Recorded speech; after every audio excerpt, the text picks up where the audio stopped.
For the purpose of this presentation, I've chosen to examine Ralph Lauren and Yvon Chouinard. As leaders in the fashion industry, I wanted to analyze both leaders to discover more about their leadership strategies as they relate to longevity and impact in an ever-changing industry. Ralph Lauren started off on a humble note by working out of a drawer in the Empire State Building in New York City and selling men's ties under the tie manufacturer Beau Brummel. With this support, Ralph Lauren quickly expanded to a whole line of menswear, which Lauren named Polo, paying tribute to his love of sports. In just 2 years, Ralph Lauren was awarded his own in-store shop in the Manhattan department store, Bloomingdale's, for the first time. Riding on this early success, Lauren launched a full women's collection and later opened his first store on Rodeo Drive in classy Beverly Hills, the first freestanding store for an American designer. In the 50 years since it was founded in 1967, Ralph Lauren has been credited with almost creating the quintessential American lifestyle. Today, the Ralph Lauren Group manages a total of 17 fashion brands and 4 lifestyle brands across 493 directly operated stores in 30 countries, with an estimated 23,000 employees across the world. The distinct identity of a preppy, aspirational American look is so powerful that it is now defined as a key element of American fashion. With a multitude of sub-brands under the umbrella brand of Ralph Lauren, catering to the needs of various market segments, Ralph Lauren has indeed become one of the strongest fashion brands in the world. So the brand's charter into the next 50 years will depend on the capability and experience of the current CEO and his relationship with Ralph Lauren, who is the Chief Creative Officer and still wields considerable influence over the operations of the organization and its long-term strategy. Apart from this, David Lauren, the founder's second son, stepped up in 2016 as Chief Innovation Officer and Vice Chairman of the board.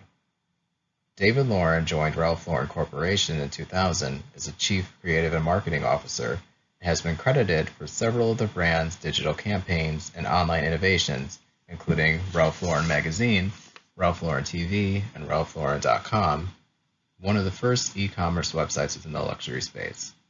It seems like leadership has indeed put in place a solid leadership transition plan to ensure the brand and company's business continuity.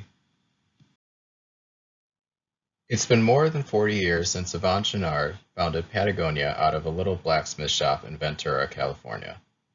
Back then, Chouinard developed clothing and gear inspired by his love of the outdoors. Over the years, the company has swelled to 1,350 employees and $540 million in annual revenue, but Chouinard is still the same entrepreneur. Though he manages to avoid using email or most modern gadgets, Chouinard continues to push Patagonia to be an innovator in the areas of corporate responsibility and environmental sustainability. In regards to management, Chouinard stated, "I hate the idea of managing people. I don't like people telling me what to do, so I can't stand to tell other people what to do. I purposely try to hire people who are really self-motivated and good at what they do, and then I just leave them alone." To elaborate, Chouinard said, "I am the entrepreneur who comes up with a wild and crazy idea and then dumps it on the people to let them figure it out. I often pop into the sewing room downstairs, which we call the forge, where some of our garments are prototyped. If I'm not in my blacksmith shop or in my office, I'm walking around. The worst managers try to manage behind a desk. The only way to manage is to walk around and talk to people."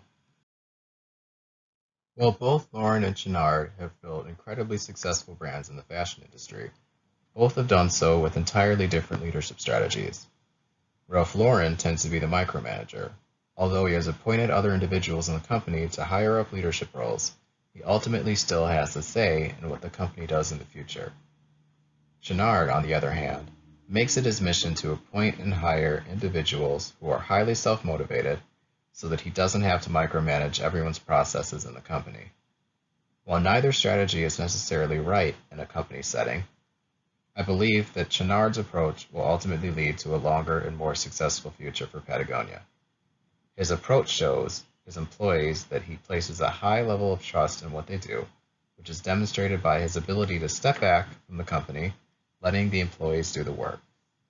On the other hand, by not stepping back, in Lauren's case, employees and leadership within the company may feel that they are not given creative freedom within their departments and that feeling that they are not given creative freedom may continue to cause the leadership within the company to seek that freedom elsewhere.